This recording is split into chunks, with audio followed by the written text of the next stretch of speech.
وہ سارا دن عادل اور مزراب پریشان رہے۔ گھر آتے ہی دونوں نصرت کے سر ہو گئے۔ ماما آپ نے بتایا کیوں نہیں کہ بھیا نے ہماری یونی جوائن کی ہے؟ عادل ناراضگی سے بولا۔ کیا مطلب؟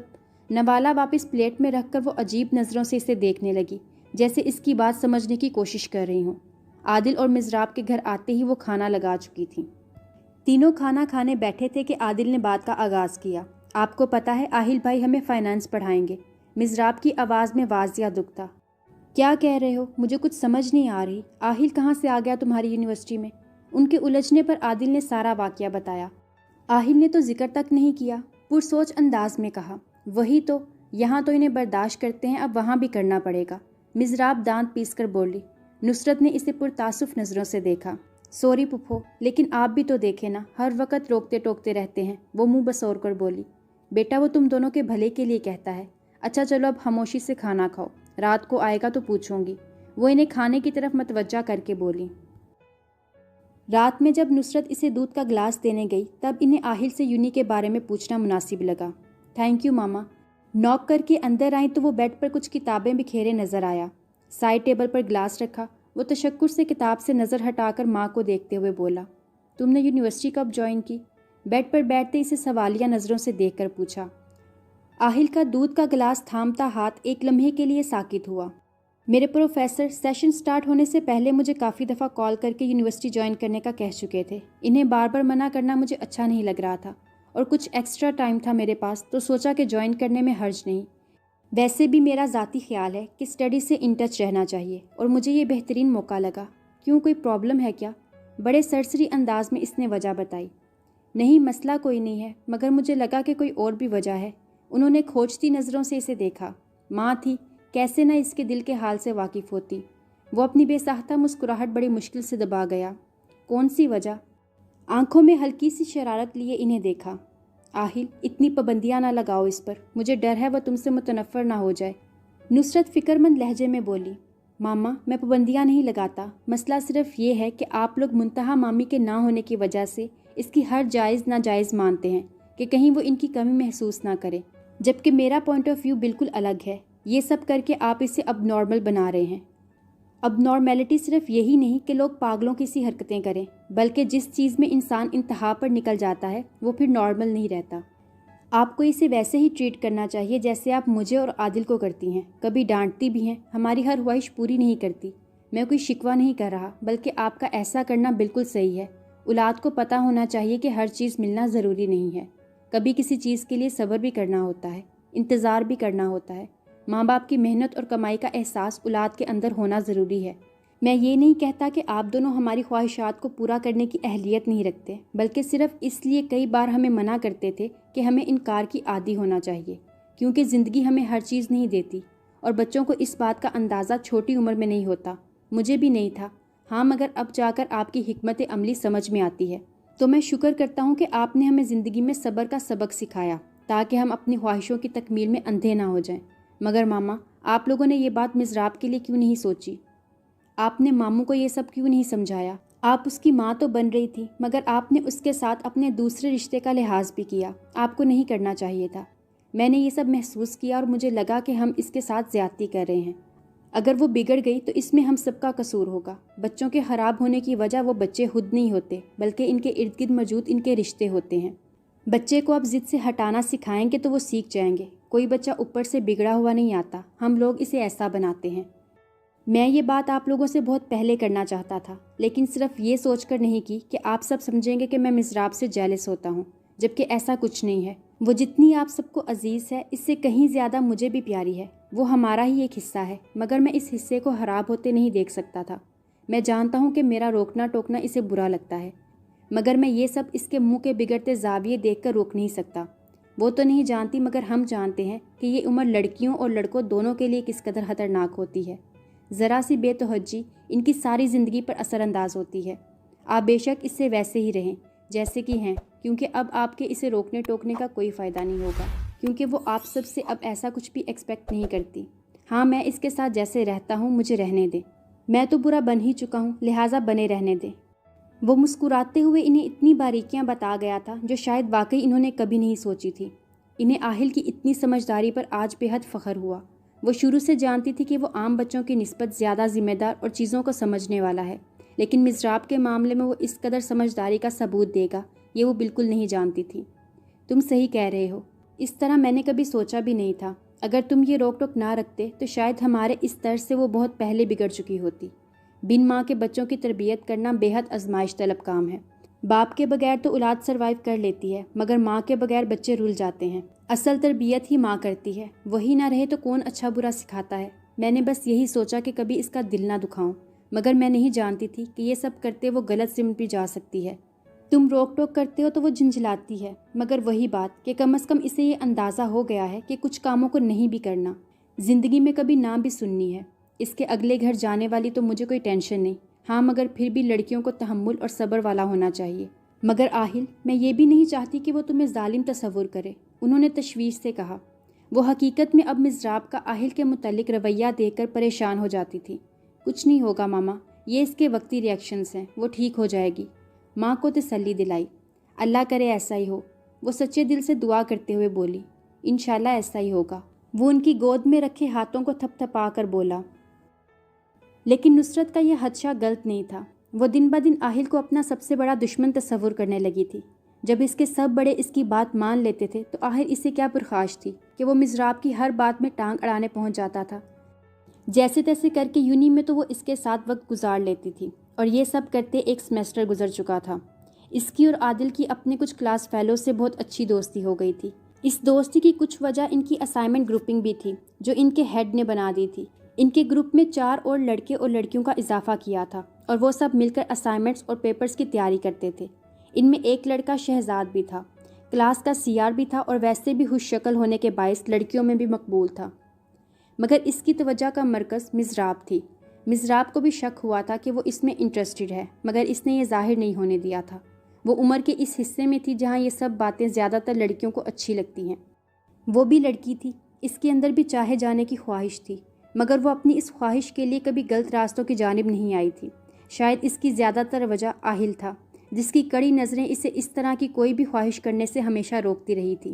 مگر عادل کی لڑکیوں سے دوستی پر آہل نے کبھی کچھ نہیں کہا تھا، اور یہی چیز اسے کھولتی تھی۔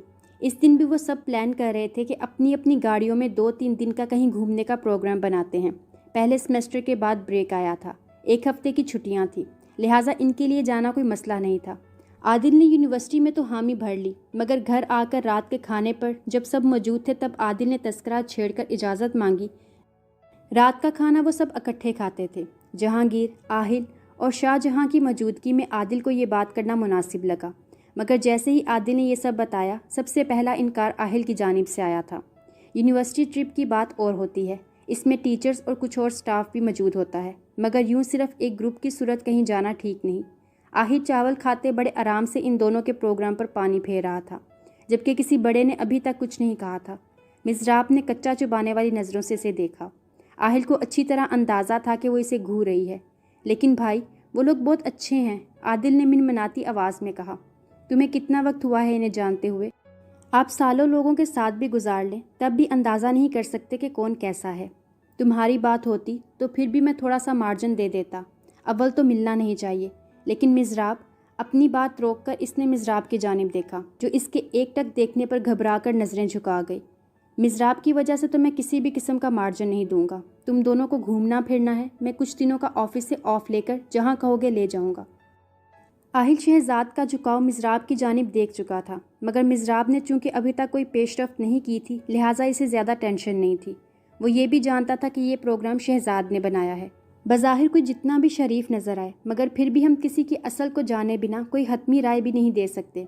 بظاہر شہزاد شریف لڑکا لگتا تھا، مگر اس نے یہ پروگرام کیوں ترتیب دیا، آہل کو یہ بات ٹھیک نہیں لگی تھی۔ عادل اور مزراب نہیں جانتے تھے کہ صبح میں یونی کے کوریڈور سے گزرتے ہوئے وہ ان کے اس پروگرام کے بارے میں باخبر ہو چکا تھا۔ ان کا گروپ کوریڈور میں بیٹھے خوش گپیوں میں مصروف تھا، تبھی گزرتے ہوئے آہل نے ان کی باتیں سنی تھی۔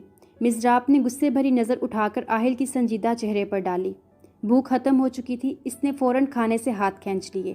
آہل ٹھیک کہہ رہا ہے بیٹا، آپ لوگوں نے جانا ہے تو اپنا پروگرام سیٹ کر لو۔ نصرت نے فوراً آہل کی حمایت کی۔